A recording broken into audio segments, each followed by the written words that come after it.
Oh.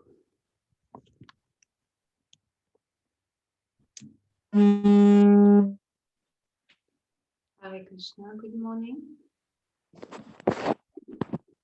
We're waiting for the people around here to come back to the temple room.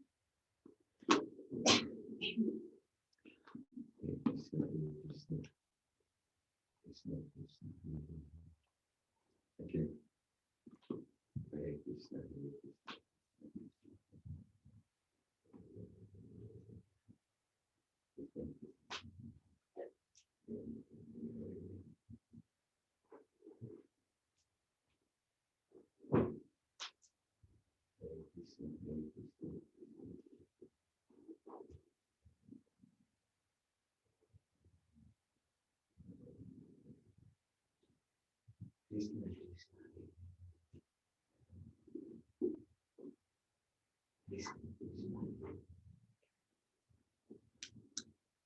So here in person we have here Govinda Prabhu, David Rose, Malini Shakti Prabhu, and Damayanti Prabhu, and Gabriel.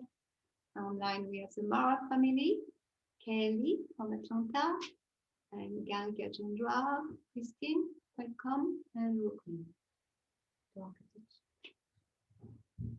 Om Namo Bhagavate Vasudevaya. Om Namo Bhagavate Vasudevaya. Om Namo Bhagavate Vasudevaya. Om Namo Bhagavate Vasudevaya. Om Namo Bhagavate Vasudevaya. Om Namo Bhagavate Vasudevaya. Narayanam namaskritya naram chaiva narottamam devim sarasvatim vyasam tato jayamudirayat. Before reciting the Srimad Bhagavatam, which is the very means of conquest, one should offer respectful obeisances unto the personality of God and Narayan, and to Narayan Rishi, the foremost human being, and to Mother Saraswati, the goddess of learning, and to Shri Vyasadeva, the author. We are reading from the second canto, part 2. Second canto is a cosmic manifestation, and we are coming to the end of chapter 9, entitled Answer by Citing the Lord's Version. And we are on text 40. Text 40. We can read one Sanskrit word at a time and read it. Rajapati, Rajapati, Dharmapati, Brahmapati, Ekada, Ekada, Niyaman, Yaman, Bhadram, Prajanam, Avicham, Atistat, Swaartha, Kama, Kamyaya, Prajapatir Dhammapatir, Ekadani Yaman, Bhadram Prajanam, Avicham, Atista Swarta Kamyaya, Prajapatir Dhammapatir, Ekadani Yaman, Bhadram Prajanam, Avicham, Atistat Swartakamyaya. Adishtat Svartakamyaya. Prajapatir Dhammapatir. Prajapatir Dharmapatir. Ekada Niyaman Yaman. Ekada Yaman Yaman. Bhadram Prajanam Amvicham. Bhadram Prajanam Anvicham. Atistat Swartakamyaya. Adishtat Svartakamyaya. Prajapatir Dharmapatir. Prajapatir Dhammapatir. Ekada Yaman Yaman. Bhadram Prajanam Anvicham.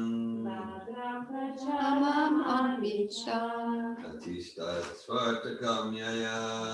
Amvicham Swartakamyaya.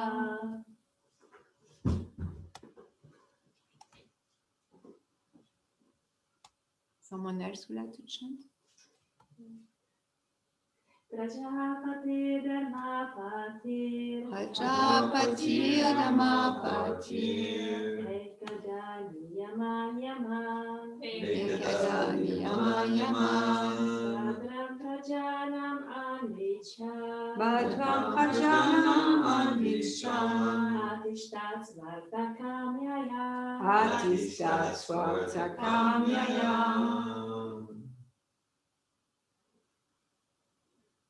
Someone online would like to chant? Prajapatir Dharmapatir. Prajapatir Dharmapatir. Ekada Yaman Yaman.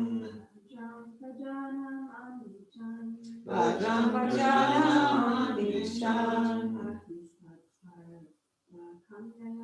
Atistat Swartakamyaya.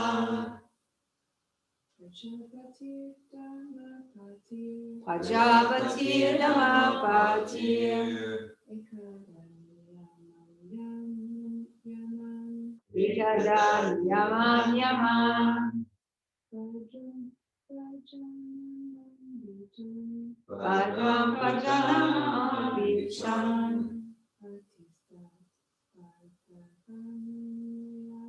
Atistat Swartakamyaya.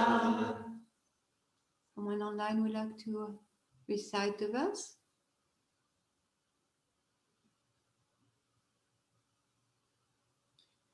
We can go to the word for word with English. Prajapati, the Prajapati. forefather of all living entities. The forefather of all living entities. Dharmapati, Dharmapati. the father of religious life. The father of religious life. Ekada, Ekada. once upon a time. Once upon a time. Yaman, Yaman. rules and regulations. Rules and regulations. Yaman, Yaman. principles of control. Principles of control. Bhadram, welfare. Prajanam, Prajanam. of the living beings. Of the living beings. And Vincham, Anvicham. desiring. Desiring. Atistat, Atistat. situated. Situated. Swaartha, Swarta. own interest. Own interest. Kamyaya, Kamyaya. so desiring. So desiring. Translation. Thus, once upon a time, the forefather of living entities and the father of religiousness, Lord Brahma, situated himself in acts of regulative principles, desiring self-interest for the welfare of all living entities. Purport by Seven Grace A.C. Bhaktivedanta Swami Prabhupada. One cannot be situated in an exalted position without having undertaken a regulative. I'm going to start again. One cannot be situated in an exalted position without having undertaken a regulative life of rules and regulation. An unrestricted life of sense gratification is animal life. And Lord Brahma, in order to teach all concerned within the jurisdiction of his generation, taught the same principle of sense control for executing as higher duties. He desired the welfare of all as servants of God, and anyone desiring the welfare of the member of his family and generations must conduct a moral, religious life. The highest life of moral principle is to become a devotee of the Lord, because a pure devotee of the Lord has all the good qualities of the Lord. On the other hand, one who is not a devotee of the Lord, however qualified he may be in a mundane sense of the term, cannot be qualified with any good quality worthy of the name. The pure devotee of the Lord, like Brahma, and person in the chain of disciplic succession, do not do anything to instruct their subordinate without acting accordingly themselves.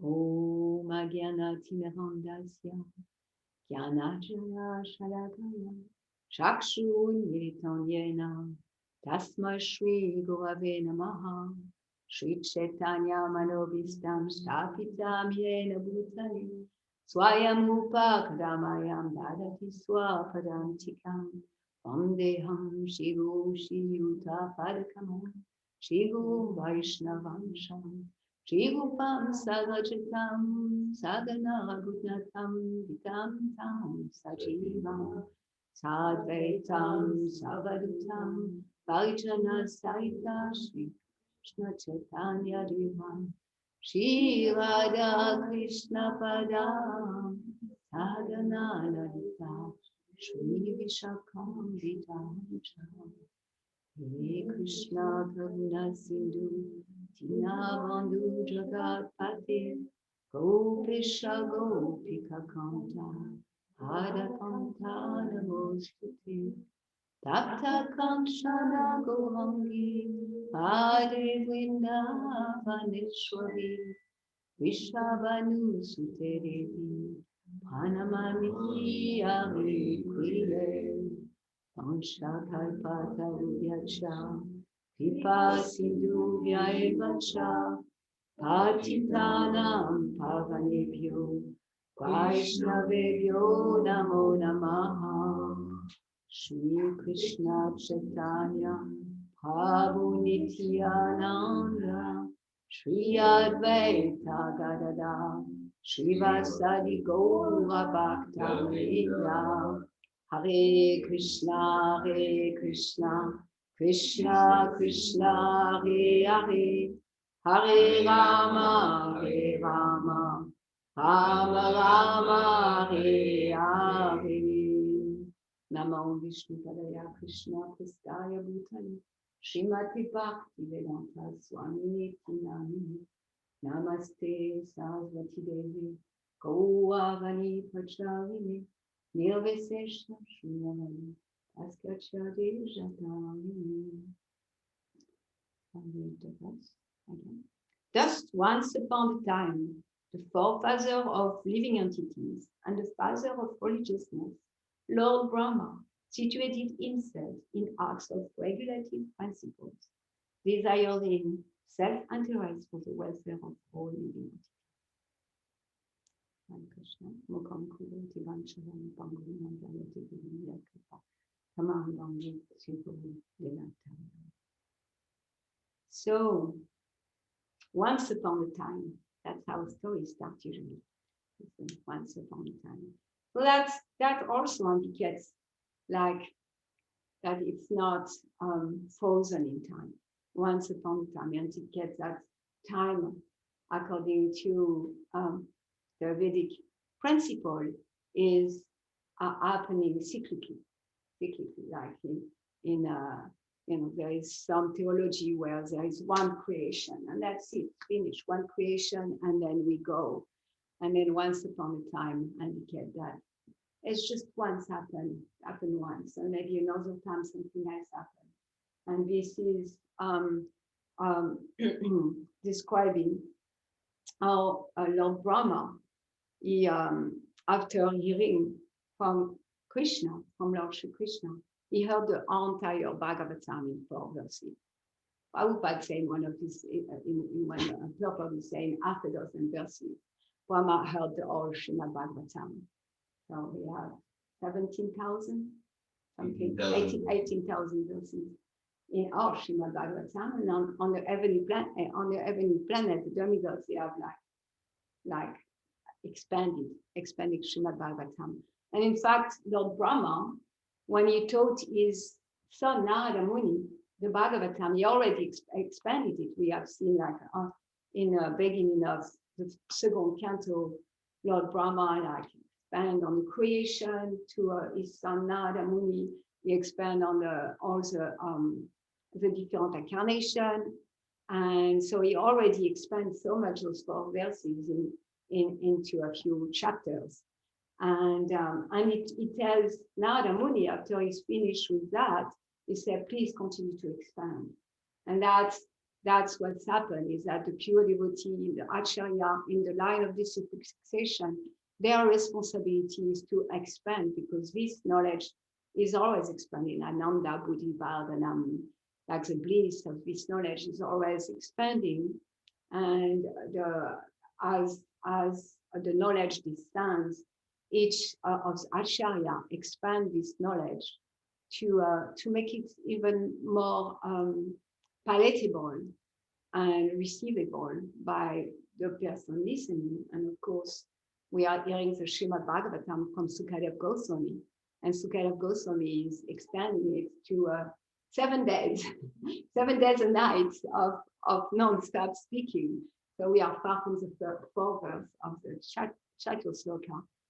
And because that's the role of the acharya, to expand the knowledge as instructed by the original spiritual master, of course, Sri Krishna, to Brahma. And Brahma sometimes is called the supreme spiritual master. And as long as we stay in a disciplic succession from Brahma down to Srila Prabhupada receiving the knowledge, then in a sense, there's no difference for us. It's like hearing directly from Krishna when he speaks to Brahma. So Lord Brahma is giving an example also. He's giving an example. He was born in the darkness, complete darkness, on a lotus flower, floating on the Garbhodak ocean. And so he was born in complete darkness, which is all our situation. We are born in darkness. And then nobody's qualified at birth, in a sense. We qualified ourselves by a second birth, by learning. Like many times, Srila Prabhupada tell us, our qualification is not going to be acquired by birth. Birth in a good family, birth in a Brahman family, in a Kshatriya family, in any family. Our qualification is going to be acquired from our willingness to learn and expand and receive. And then our qualification manifests through our work. So Lord Brahma is like that. And then like all of us also, he wanted to understand the origin of his birth. Yes, also, if any man is thoughtful and here in a purport, he said there is a difference between human life and animal life. And that difference is that human life can inquire about the purpose of human life. And that inquiry is going to take place when we detach from the senses. As long as we are, yesterday, Dear Govinda was giving a class and everybody laughed at his example of worshipping the senses and the mind. The senses is telling us something and saying, yes, I'm going to follow you tongue. I'm going to follow you mind. For me, it's like really the mind. The senses, somehow I don't have so much, but the mind's going everywhere. But like hold in hand. And as long as we are slaves to our senses, our mind, our material desire, they may not be gross material desires, they may manifest in so many ways, then it's going to be really difficult to be in that place of inquiry. So Lord Brahma, he went down to the lotus stem. He was confused where I'm coming from, what is that about, where does that lotus, like a platform came from. And then he heard tapa, he heard the 2-syllable tapa, austerity. And then for a little while, he was still like, wanted to figure it out by himself. He still wanted to figure it out by himself. And all of a sudden he realized, oh, I'm not going to figure it out by myself. And Brahma's forehead is like super intelligent. He's like supreme intelligence. He has forehead. Does he have 4 minds too? Yeah, 4 minds, and he's like, he's going to be, given a high responsibility of creating the whole, cosmic manifestation in this universe. So he's quite there. He's quite up there, and still he understood, like, I'm not going to figure it out by myself. And he also understood that this voice that said Tapa was the personality of Godhead. And, that's the Lord in our hearts speak to us all the time. All the time we know. If we really look deeper than what the mind is telling us, we know which direction to go or what is going to be conducive for our spiritual life and what's not. And we need to go deeper, and we need to be willing to hear what we don't want to hear. So many times we hear, but we hear many things that we don't want to hear. No, I want it differently. I want something else. And so Lord Brahma, he heard Tapa, and at one point he surrendered. And that's why he got initiated, really, like at the surrender, like initiation is to surrender to the spiritual master by following the instruction. It's like following instruction is the surrender to the spiritual master. It's like when initiation happened. And Lord Brahma, he started to do austerity. He sat down in his lotus pose, in his lotus flower, and then he did 1,000 years of his years of austerity. And then that's when he received the Gayatri mantra in his heart, and then he's get to see the whole spiritual world. And Srila Prabhupada said, we can also. We can see the whole spiritual world. We can see Krishna enjoying with his eternal associates. We can be in contact with Krishna. We can see Krishna eye to eye with us. And then he saw all that, and then Krishna presented himself before him. And that's when he received the knowledge. And after receiving the knowledge, he understands, okay, I'm going to act for the welfare of everyone. He doesn't start by working in the creation. He starts by really acquiring, like, how will I create? How will I find the elements of creation? And all those elements of creation, they are all in the Lord. They are all found in the Lord, in a Virat Rupa of the Lord for Brahma to pick from. And it describes that there is thousands of noses and thousands of ears and thousands of, so like Lord Brahma in his workshop, you have choices. What nose will I give to Ladini Shakti or dear Govinda and his eyes? And what kind of ears? Anyway, that's completely that. But there's a little bit of that, still it's like simplified, but it's a little bit like that. Bhagavad Gita specifically talks about living it to be gets a particular type of nose, particular type of ear, particular type of eye. But Krishna is very specific. Yeah, and then the Virat Rupa is a million of ears, million of nose, million of mind, million of so many choices. And so Lord Brahma again is really eager for creation, but is more eager to be a spiritual master than he is eager for creation. And through that, he wants to be an example for us.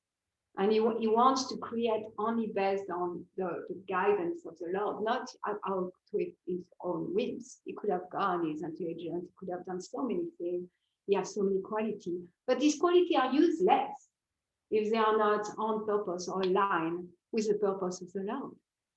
Because the only reason that creation takes place, of the cosmic manifestation, is for that purpose of the Lord, because the Lord desire to see the lost soul, conditional soul, back to Him, and that's the only reason for the creation. And if we take that reason out, then it's useless, and everything else is useless. It's just like an engine running without any purpose, that's not connected to the wheel, that's not connected to anything. What does it do? It doesn't do anything. So Lord Brahma, he wants to be an example. And he was an example from the beginning of his birth to really show us how to surrender to the spiritual master. By surrendering, everything comes. Then the Lord come and really clearly give him guidance how to do his service. And when after he receives the guidance how to do his service, then he goes into, once upon a time, he goes into following the rule and regulation for his self-interest in order to serve the welfare of humanity. I found that so beautiful. Like, it's like he knows that by being an example, by working, because when we feel good about ourselves, we are going to give ourselves what's good. And if we are not giving what's good to ourselves, it's because we don't feel good about ourselves. And what's ultimately good for us is to be connected with the Lord, to chant his name, to glorify him all the time, because it's our constitutional position. That's who we are. So if we act according to who we are, we feel completely aligned with our deepest being, and naturally we feel good about ourselves. So Lord Brahma, he wants you really want the welfare of everyone, and as a supreme spiritual master, he showed an example how to do that through, following the regulated principle, the regulated life. And it's something that separates us from animals. Animal life means, oh, I want to do that, I'm going to do it. Isn't it? We don't see a dog like doing austerity. If a dog wants to bark, he barks. If he wants to roll in the mud, he rolls in the mud. If he sees something to eat on the table that's not supposed to eat, he's not going to say, oh, wow. Unless, of course, because of that, they can be tamed very easily, animals, because we can bargain with them with their sense gratification. Give them a treat, give them something they like. And so human beings are not like that, and it's nuts. That human beings, they have a way to control their senses, and because of that, they can only, be controlled by the Lord. And so animal life means eating, sleeping, mating, and descending. And that's it. And then as long as all our minds, plans are about these kind of activities, even so maybe very sophisticated activities, then our human life is not really utilized as, with the maximum potential to human life. And human life starts when we inquire, who am I? Where am I coming from? What's this life about? Who is the creator of the tree? And then in that sincerity, starting to hear and doing to regulation. It's okay to stop that. Stop the AC. Yeah, okay. Just during the class. It's cold wind, and my doctor will say it's not good for me to have cold wind. Good, thank you. Yeah, so when like Lord Brahma, you can see the highest welfare.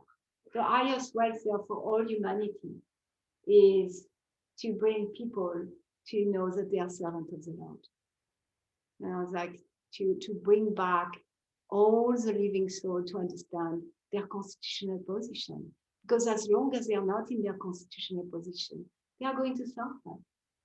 They are going to suffer. Even so, they are making so many plans. I was thinking like lately, I go to YouTube. That I don't go to anything else, but I do go to YouTube, and usually I watch different YouTube channel. I am subscribed to, they work in China, and it's very long. But lately on my YouTube channel, and I don't know how, my YouTube page, I don't know why and how, there is all those videos of floods. So there is big floods that destroying houses and peoples and killing people in Germany, in Belgium, in Austria, in Iran, in Turkey, in New Mexico or somewhere in America, and in Panama, and in Costa Rica, because there was a big tsunami there. So it's like maybe almost a dozen of countries around the world. Iran is practically like 10 counties, like 10 states that are covered with water. China is like dams are breaking. So there is devastation of water everywhere like that in many places in the world. You know, there's a coronavirus. Like Mother Nature is showing how mighty Mother Nature is. And so, you know, if we take a very intelligent scientist, for example, in China or in Iran or anywhere, then how puny they are in the front of the flood, in the front of the coronavirus. Like, how can they think like, I am in control? I'm getting that. I'm getting, you know, like I'm going to solve the problem of births. I'm going to solve the problem of disease. I'm going to solve the problem of old age and death.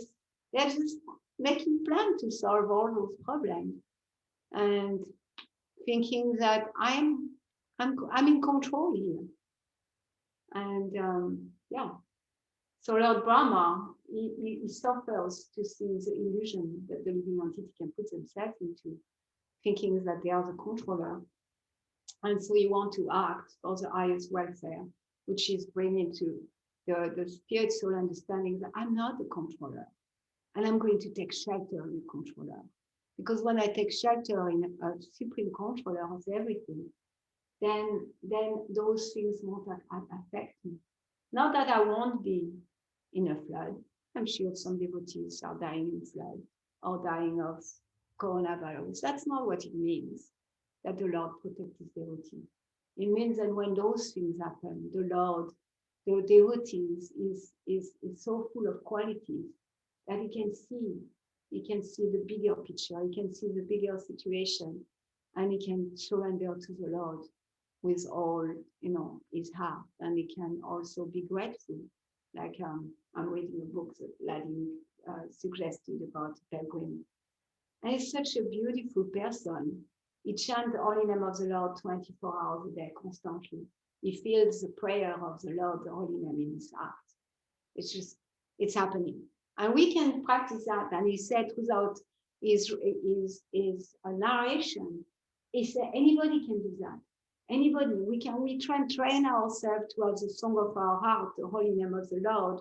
And we are very lucky because we receive the holy name of the Lord, and that's the easiest way to get self-realization. We can get it to just be constantly running in the heart.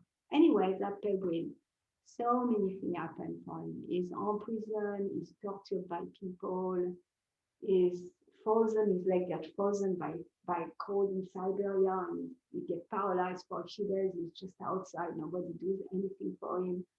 And it's so amazing, like so many tragedy happen in his life. But each time they happen, he just feels so much warmth in his heart, and he feels so much joy. Each time something happens that's really like for most of us, we'll just collapse under it. It's just elevated by them.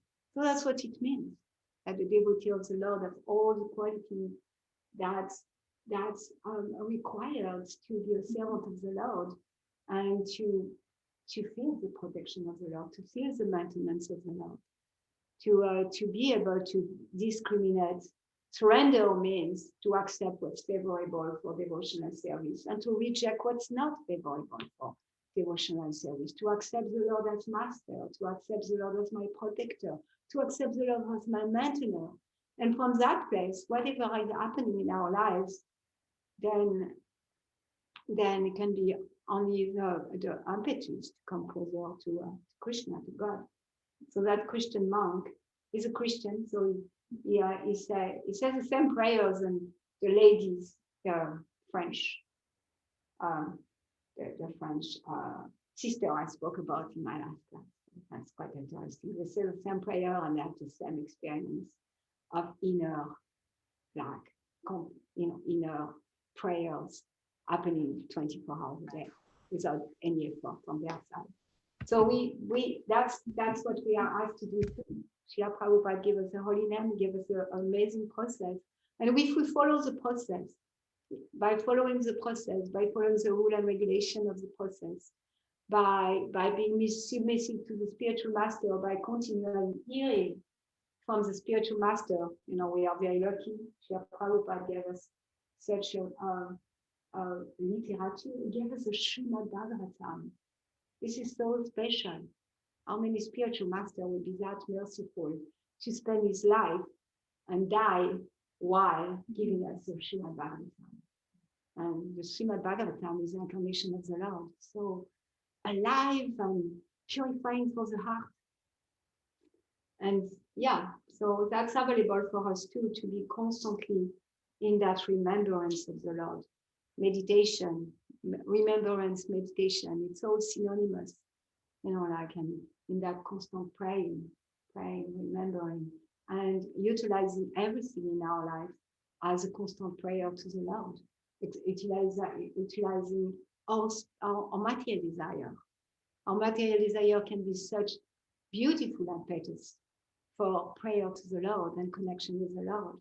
All our idiosyncrasies, like our little shortcomings, we can use them all to be in contact with the Lord. Our material desire, our idiosyncrasies, our low self-worth, our whatever is happening inside. We don't need to make it wrong, or we don't need to go into that doesn't belong here. Even internally, who are we to say it doesn't belong here? It doesn't belong here. My own criticism of myself. Maybe it's the best friend we have, that there is no other friends that going to take us to Godhead. So to not fight reality, to take reality, to be real, and then offer everything to the Lord. And then life become a constant prayer. There is no separation from the Lord, because everything with the reality of our life, everything is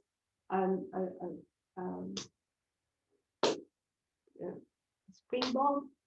Everything becomes a springboard to be with Krishna. Be with Krishna. Be with Krishna. Again and again and again, we can just jump on that springboard and be with Krishna without separation, without one moment of separation. We act in a way we don't like, Krishna. Like that. So I have so many things I want to speak about. So that's Acharya principle. Acharya means someone who lives by example. And at the end of the purport, Srila Prabhupada really pointed out to that Lord Brahma was so aware of the Acharya principle. There is no way for us to help anyone if we are not an example ourselves. Like if I smoke biddies or cigarettes, I'm not going to help anybody stop smoking cigarettes. So if we sincerely want to help others, then that sincere desire is helping us. Because if we really want to help others, then we are going to help ourselves with self-interest. Like I love the way it's written. Desiring self-interest for the welfare of all living entities. So naturally, Acharya means acting by example, and only that. Even if we don't do anything else than that, even if we don't bang people on the head with a Bhagavad Gita or any of that, then that's going to affect so many people in our life. And the banging of people on the head with the Bhagavad Gita helps that process. It's Lord Chaitanya's magical process, going and distributing lollipops. The other day, Damayanti and Vladimir organized an Harinam at the spring. And then they bought lollipop, and I got really excited. I said, okay, I'm going to distribute lollipops. And that those moments of like approaching people and saying, "Do you want to lollipop?" It was just very small, but it was so ecstatic, so special to just make contact with the people at the spring, and then somehow like seeing their eagerness to receive Prashadam, to receive the mercy of the Lord, and to give to the children too. So that was, that was very special. So for us, all of us, we want to see like, how sincere am I to really help the world, to act for the welfare of humanity. And then that thought may help us in our own cultivation of rule and regulation and cultivating habits conducive to spiritual life. Because sometimes it's more easy to do things for others than it is to do things for ourselves. And Lord Chaitanya's movement is so much about doing things for others than going to serve us. You know, getting up early in the morning and chanting and trying to be a good example, then it's going to help us, and it's going to, of course, help the world. And if we do it to help the world, then it's easier to help ourselves. And of course, we can see how Srila Prabhupada was manifesting that in his entire life. Like sometimes people criticize Prabhupada's books and all that. And then because, you know, there are so many goals in the past, so they go and try to dig something out of his life. And usually they come back and they are empty-handed because there is nothing in his behavior, nothing in his life behavior, in his whole way of holding his self in the world that they can dig on.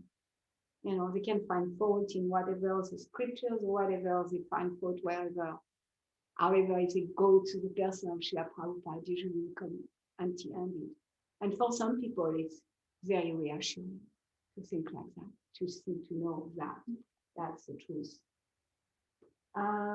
Okay, so I don't know what time is it. I need to take my.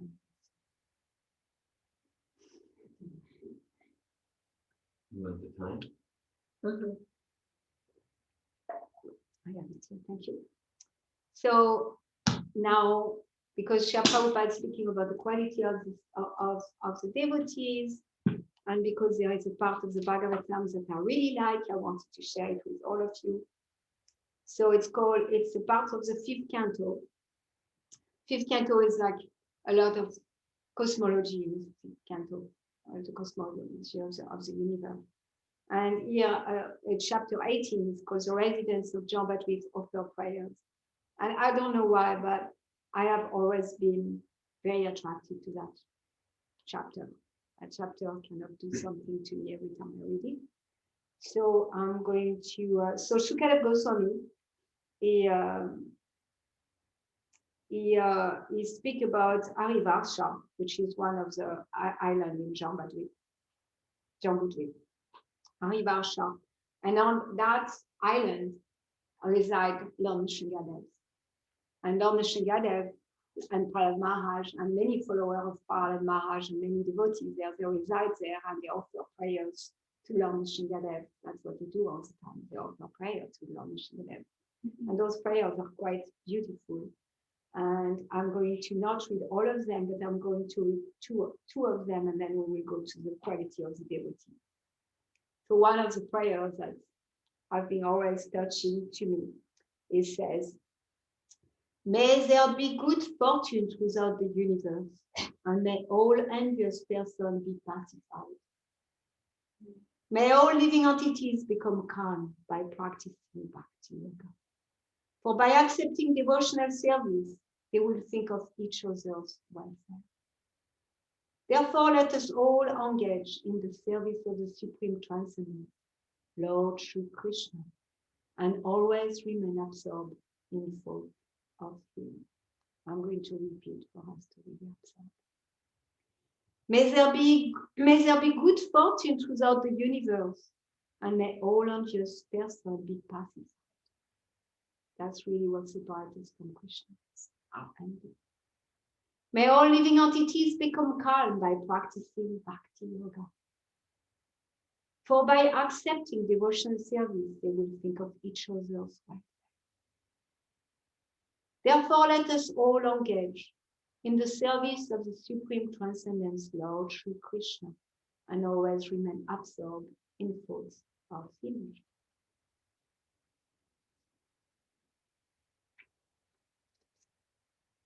And the next part of the prayer says, my dear Lord, we pray, so that the people of Jambat will pray into our missionary. My dear Lord, we pray that we may never feel attraction for the present of family life, consisting of home, wife, children, friends, bank balance, relatives, and so on. If we have some attachment, let it be for devotees, whose only dear friend is Krishna. The person who is actually self-realized and who has controlled his mind is perfectly satisfied with the bare necessities of life. He does not try to gratify his senses. Such a person quickly advances in Krishna consciousness, where are others who are too attached to material things, find advancement very difficult. By associating, so that's very similar to what Lord Brahma said, by association with person for whom the Supreme Personality of Godhead, Mukunda, is all in all, one can hear of his powerful activities and soon come to understand them. The activity of Mukunda are so potent that simply by hearing of them, one immediately associates with the Lord. For a person who can constantly and very eagerly hear narration of Lord's powerful activities of absolute truth, the personality of Godhead, in the form of sound vibration, enter within his heart and cleanses it of all contamination. So all contamination, we don't need to do like separate endeavor. We need to accept them, we need to see them, we need to be aware of them, and we need to hear about them. On the other hand, also bathing in the Ganges diminishes bodily contaminations and infection. This process and the process of visiting all places can cleanse the heart only after a long time. Therefore, who is a sane man who will not associate with devotees to quickly perfect his life? So the way of perfection of life is to associate with devotees, and Srimad Bhagavatam is full of them. Every day we can associate with Srila Prabhupada speaking his purport, Shukadev Goswami, Maharaj Parikshit, Norma Shingadev, Prahlad Maharaj, the resident of Jambudvip, so many devotees. And then it goes into what Lord Brahma is speaking about, or Prabhupada in his purport. All the demigods and their exact qualities, such as religion, knowledge, and renunciation, become all the demigods and their exact qualities, such as religion, knowledge, and renunciation, become manifest in the body of one who has developed unalloyed devotion to the Supreme Personality of Godhead, Vasudeva. On the other hand, a person devoid of devotional service and engaged in material activities have no good qualities. Even if he is adept at the practice of mystic yoga or the honest endeavor of maintaining his family and relatives, he must be driven by his own mental speculation and must engage in the service of the Lord's external energy. So even if you have good quality, it's just going to be driven by mental speculation and the external energy of the Lord. How can there be any good qualities in such a man? And then in the purport, Srila Prabhupada described, as explained in the next verse, Krishna is the original source of all living entities. And the living entities in the conditioned world are my eternal fragmental part. Due to conditioned life, they are struggling very hard with the six senses, which include the mind. All living entities are part and parcel of Krishna, and therefore, when they revive their original Krishna consciousness, they possess all good qualities of Krishna in small quantity. So we don't need to have a separated endeavor. When we surrender to Krishna, give to our life to Krishna, whatever needs to be cleansed in the heart is going to be shown to us. If we are sincere, we just see. And then by worshiping the Lord, by offering it to the Lord, by glorifying the Lord, all the good qualities will manifest in our heart. When one engages himself in the 9 process of devotional service, Shravanam, Kirtanam, Vishnu Smaranam, Padasevanam, Archanam, Vandanam, Dasyam, Sakyam, Atman, Vedanam, one's heart becomes purified, and he immediately understands his relationship with Krishna, and he then revives his original qualities of Krishna consciousness. And then Krishna Das Kaviraj in the 8th chapter of Adi Lila lists the following 26 good qualities of a Vaishnava. So 1, he is very kind to everyone. 2, he does not make anyone his enemy. 3, he is truthful. 4, he is equal to everyone. 5, no one can find any fault in him. 6, he is magnanimous. 7, he is mild. 8, he is always clean. 9, he is without possessions. 10, he works for everyone's benefit. 11, he is very peaceful. 12, he is always surrendered to Krishna. 13, he has no material desires. 14, he is very meek. 15, he is steady. 16, he controls his senses. 17, he does not eat more than required. 18, he is not influenced by the Lord's illusory energy. 19, he offers respect to everyone. 20, he does not desire any respect for himself. 21, he is very grave. 22, he is merciful. 23, he is friendly. 24, he is poetic. 25, he is expert. 26, he is silent. Hare Krishna. I'm going to stop here. Read again our verse. Prajapatir Dhammapatir Ekadami Yamam Yamam Bhadram Pajanam Anvicham Atistat Swarta Kamyaya. Thus, once upon a time, the forefather of living entities and the father of religiousness, Lord Brahma, situated himself in acts of regulative principles, desiring self-interest for the welfare of all living entities. So he desires their self-interest. And what is the self-interest for all living entities? To realize that their constitutional position is to be servant of Krishna. Thank you for listening. And I invite you to share realization, comments, questions, anything that's come up for you. Hare Krishna. Yes, Latin chanting. I really like many points you made.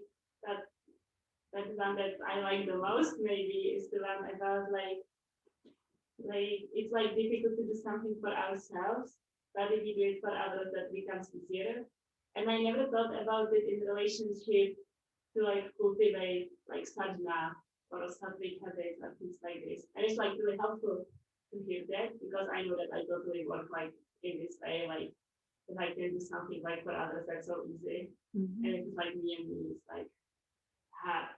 Mm-hmm. And I have like little experiences of this. Like, for example, I know that when I'm home and I don't clean a plate after myself, then no one will clean their plates after themselves. And sometimes I really don't feel like cleaning the dishes right away. But then I think, well, if I do that, then Vishwara does it too. And then like everything becomes messy.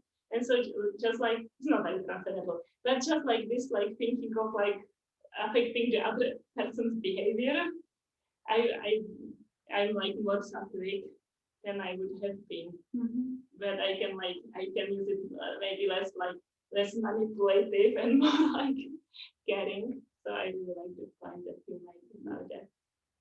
That we can look at, because like when Sukadeva Goswami, like this chapter before is Maharaj asking questions to Sukadeva Goswami. And when Sukadeva Goswami started answering, he said, well, what's the problem is I and mine. And in a sense, if we start spiritual life with I and mine, it's still coming from a false ego. And if it comes from the false ego, then the chance is that we are going to cultivate weeds at the same time that we cultivate the creeper of bhakti. And when we do that, then spiritual life becomes very difficult. So when we, if we step out of I and mine and we decide I want to be pure, why? Because I know through my heart being cleansed, then it's going to help other living entities. I'm going to act. I'm going to follow the regulative because I'm going to act for the well-being of other living entities. Then it separates us from that tight nut of ego. So the nut of ego is so tight, it makes us do so many crazy things. And so, the more I allow myself to receive the gift of Lord Chaitanya's Sankirtan movement through Srila Prabhupada's guidance, the more it becomes like so multifaceted, how it's so merciful and compassionate and in so many aspects. And one of them is like, we can, by teaching to others, we learn. By helping others' spiritual life, we're helping our spiritual life. And it's so scientific process. It's the process of Krishna consciousness. It's a very scientific process. And part of that is to act for the welfare of others. And naturally, we are supportive in our own sadhana and regulation, cleanliness, and to cultivate all those qualities, the 26 qualities of the devotee. And it's also like really out of my box to think like, I could like do my sadhana to like set up example. Like even that, like everything can be like just Yeah, chanting. So often I think of that, like Ida Thakur, he was chanting so purely, and it is such, and it's such an example for us. And so if we can be example for each other in practice of chanting, then we help each other. And then it's not like because endeavor in spiritual life can be so self-centered, as long as we are, as long as we are connected with our false identification, like, oh, Mary Glashi, Malini Devi, she's going to be a pure devotee and everybody will look at her, or like that. It's a false ego. Or I'm going to be like without anatta, or I'm going to be like the most self-realized person in the world, and whatever. And then, and then finally, I will be someone important. But I'm going to like practice pressure them in silence to set up example for my roommates. Yeah, exactly. That's such a beautiful practice. And I want to say one more thing that was really out of my box that you said about like how the self-defeating voice might be. Maybe it's my best friend. Like how do I know? And I really like it too. Like it brings like so much peace. Mm-hmm. And it's also like I often think of this like Trinat Apesimichena verse. Like what does it really mean to be humble in such a way that it helps to focus on the holy name? And this is like it clicked like when you said it, because then there is not like this kind of like, oh, I shouldn't think that, I should think that, and then there is not this space to focus. Yeah. And if we didn't have anatta, or if we didn't have those things inside ourselves, or self-defeating belief and all that, then we'll become pumped. And Lord Brahma, his only request, what's his only request to the Lord? Please protect me from becoming pumped. And the Lord protects us all the time by making us see our limited and defective and we are. He protects Brahma too. Yeah. There's so many stories. So many stories like that. Hare Krishna. Hare Krishna. Thank you for sharing.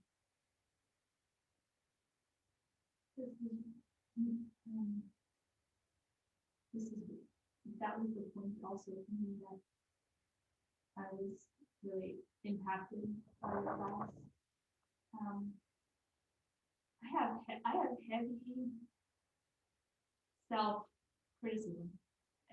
That's like the term coming from. I really think slowly on myself. And when I try to put another facade on that I'm happy and I'm funny and friendly and all these other qualities, I think I just, I'm trying to avoid some like heavy pain inside of me. And lately just being real about it. Like all like kind of like just really hard on I'm letting the voice be heard that I'm hard on myself and I'm all my failures and all my flaws and I'll never change and like just this heavy bad feelings about myself. There's like a lot of liberation in just like being real about how heavy I am on myself and how thought I am and I don't even know if I'll ever change and but it's so relieving to be just give it a voice and not try to put on another facade or avoid it or there's so many ways I try to avoid the pain, but lately I'm letting myself feel it and it feels really good. It feels very good to be real. Yeah. About reality. And I can also by going there I can also like become Krishna conscious again. Yeah, that's And it's like I could like see how I could like be more I can worship easier from a lower place, like you really are perfect and I'm definitely not, so it's anyway that's definitely what I'm kind of experimenting with over my you're coming to this of acceptance.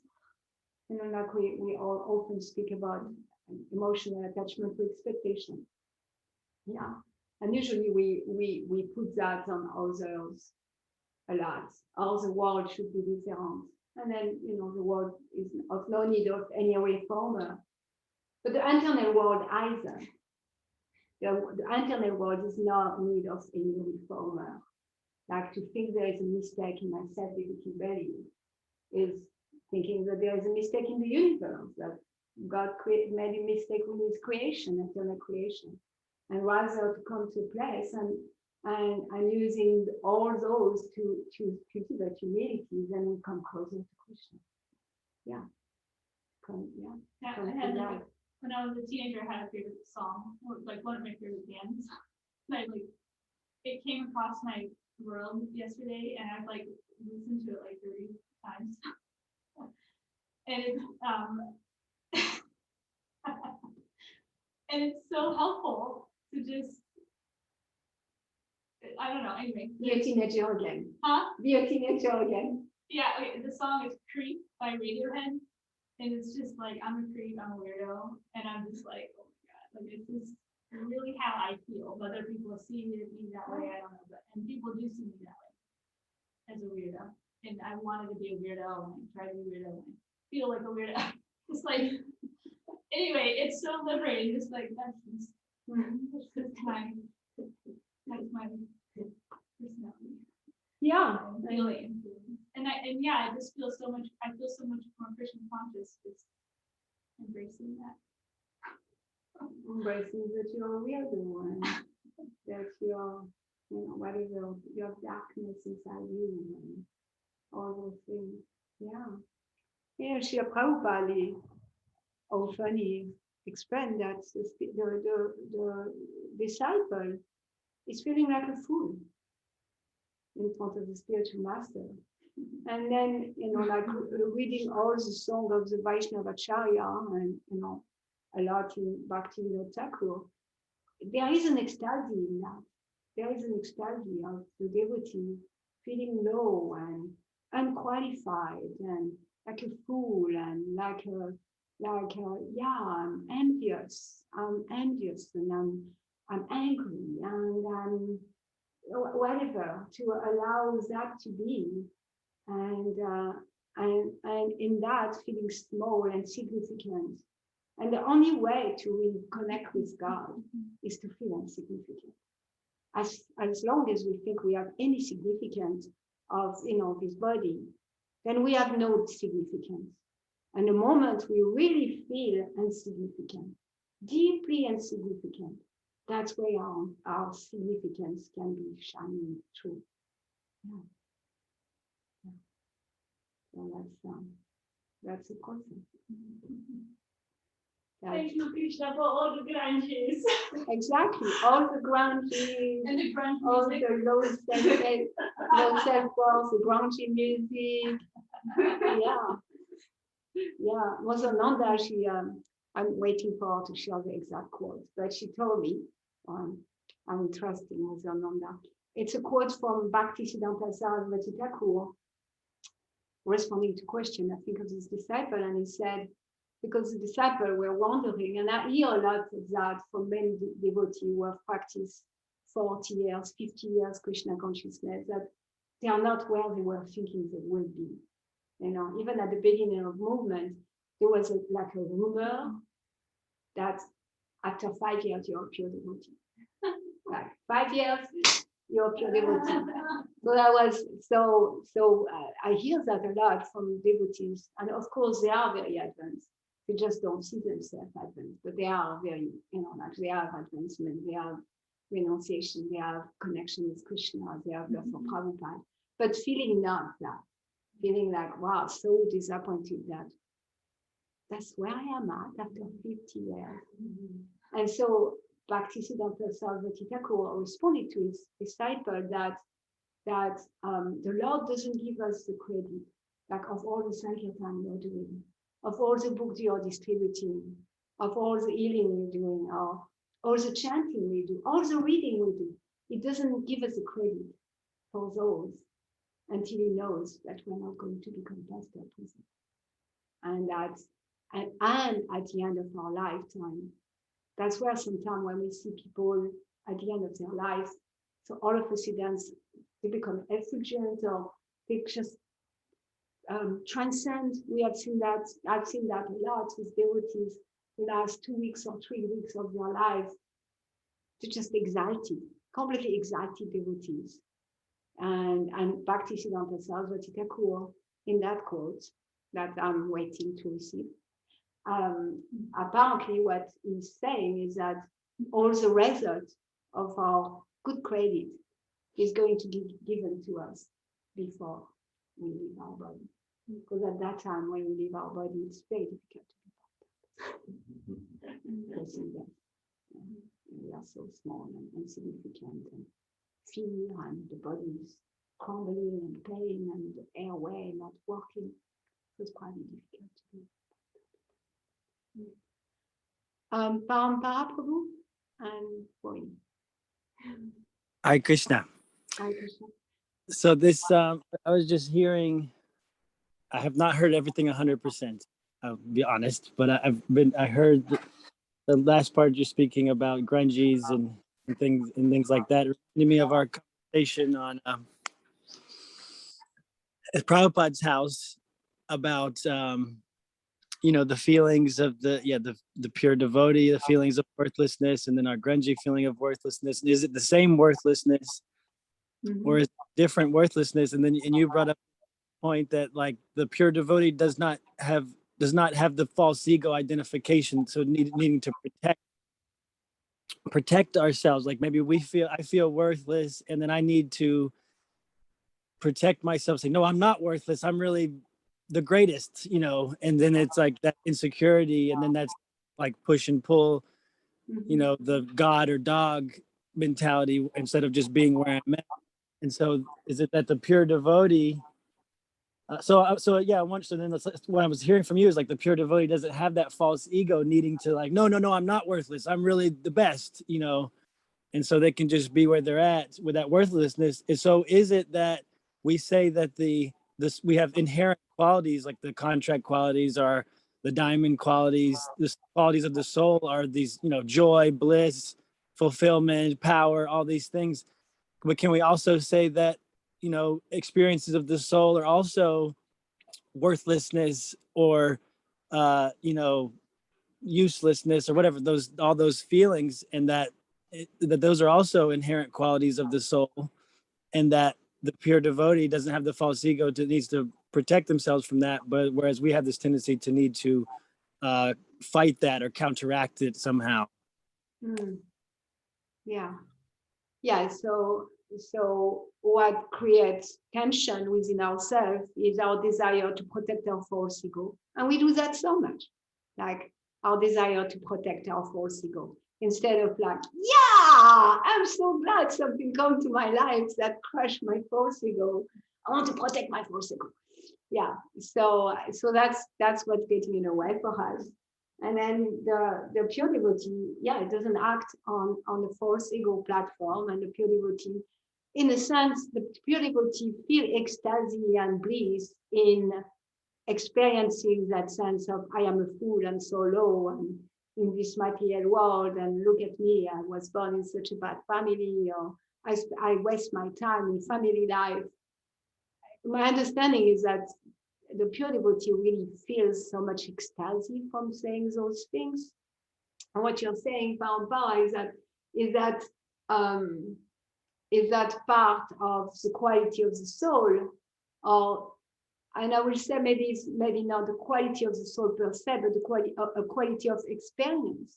Even the gopis, they don't have false egos, they don't have low self-worth, but they question like, did I not, serve the Lord properly? Did I say something wrong, or maybe I became puffed up? So they question those things. So I think it's I think there is a distinction between quality of the soul and experience of the soul. And it seems that those experiences of even envy, jealousy, every experience that we have in this perverted reflection have their source in the original source of the Lord and his associate and the original relationship. So that's how I would see it. So that it's for a devotee to see themselves low and full and without any qualification, like Krishna's Kaviraj, lower than the worn stool. This gives them the greatest ecstasy. And for a non-devotee, when they see that, they just want to protect their false ego and fight it and make it, no, I'm not bad, I'm not low. And then it creates so much tension and humiliation and so much separation from Krishna, really, because I want to protect my false ego. I want to build up my false ego. I want to have a fortress. And then it takes so much energy. And that energy is separating us from Krishna. What I hear is it's not necessarily that it's a quality of the soul, but it's like a natural symptom of a natural experience in relation to Krishna or to the divine. For the devotee, it's a natural experience in relation to Krishna. Yeah, even in the pastime of Krishna, there is, like devotees kind of, oh, I didn't do that properly, or even like when Srimati Radharani, she's speaking with the bumblebee and the bumblebee goes away. She feels so bad about herself. Oh my God, I insulted the bumblebee. Oh, I didn't respect the Lord properly, like that. And she's eternal associate of the Lord, Shakti himself. Yeah. You can say the quality of the soul being experienced is related to those 26 qualities: humility and mildness, right? So it might not be the way we define, worthlessness or low self-esteem, but humility and mildness. Mm-hmm. Yeah, and that gives them so much extent. I think it's related to like the causelessness of the Lord. Like if I see my path of pure devotee, and then like seeing like the Lord like still sends this pure devotee to save us from death. It seems so ecstatic itself. Mm-hmm. And like I don't know. Yeah. I found the holy name on the street because I figured it out, but I don't know. You're such a good person. Yes, exactly. As long as we think like whatever happened to us, our chanting, our realization, our knowledge, or whatever, it's because of my effort, then it's cultivation of false ego. And then if we see like, no, it's Krishna. Krishna is so merciful. I'm such a wretched Kali Yoga result of no qualification. I'm unclean. And Krishna is so merciful that a person like me, he pulled it out of the street. That's so amazing. And then, yeah. And even Arjuna, that's the story of Arjuna, was very interesting in that way. Because Arjuna, when Krishna was a chariot driver of Arjuna, and Krishna was still on the planet, Arjuna was so strong, he could kill everyone on the battlefield of Kurukshetra. And then when Krishna disappeared, he was defeated. He was defeated by some dicot, some Bayesian dicot. Why is that? Why is that? And that allowed Arjuna to see it wasn't my prowess. He could feel so puffed up. I'm so strong and this big warrior. But then he realized all my power, all my intelligence, all my everything is just given by Krishna. And as much as it's given by Krishna, it can be taken any moment. So if we own it, then we take the risk of just can take him any moment. And if we don't own it, we say, well, yeah, I have no qualification. I'm just wretched. I'm just a wretched, fallen Kali Yoga result or trashed, whatever. Yeah, but there's so much pleasure in that. It is so much pleasure. I'm just a Kali Yoga, trash. Wow, it feels so good. And then you can really become. And then you can become. Yeah. And then you become so significant by feeling so insignificant. Then we become so significant. Yeah, we just work right through us. We don't get in the way of that anymore. I was just connecting with when you were talking about being part of a spiritual master and having like anger or jealousy, whatever comes up, and then I connected with one of the gifts of living inside of a tiny trailer for the past year, and I was thinking about, we have our altar and Prabhupada, and I have a picture where I'm very over Prabhupada, and they're just watching my every move. There's like nowhere for me to hide, like, and I notice, I think more so like what's happening for me in relation to them and like how I feel. I don't think it's like it's more it's grungy stuff. It's like sometimes I can't look at Prabhupada. I can't even look at Prabhupada on the altar because I feel ashamed or. Yeah, that we should be better. We should be more advanced. We should be cleaner. We should be more skilled. Yeah, we should be more renowned. Of course, going into support for Prabhupada. Yeah, yes, and just that he's right there, watching my every move. Is like it's very intimate. It's very intimate, and there's just no one. So for me to hide, I mean, there are still things for me to hide, but and I do still hide, but it's just a different experience than like being in a home. I can be at other rooms in the house, and I don't need to face that. I don't need to face. It's there to master. But yeah, that's just, I guess, I'm connecting with. Like, wow, that's so special that we had that.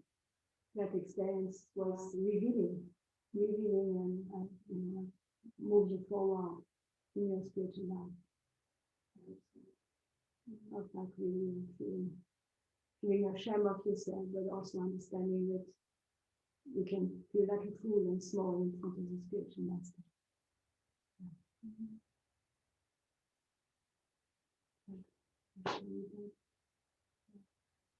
Just a product of yoga.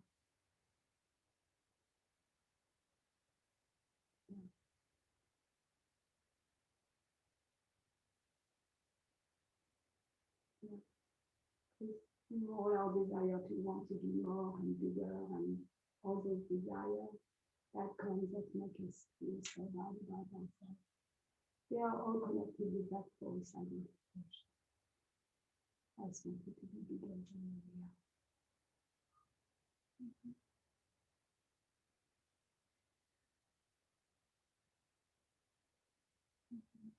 Thank you for sharing us.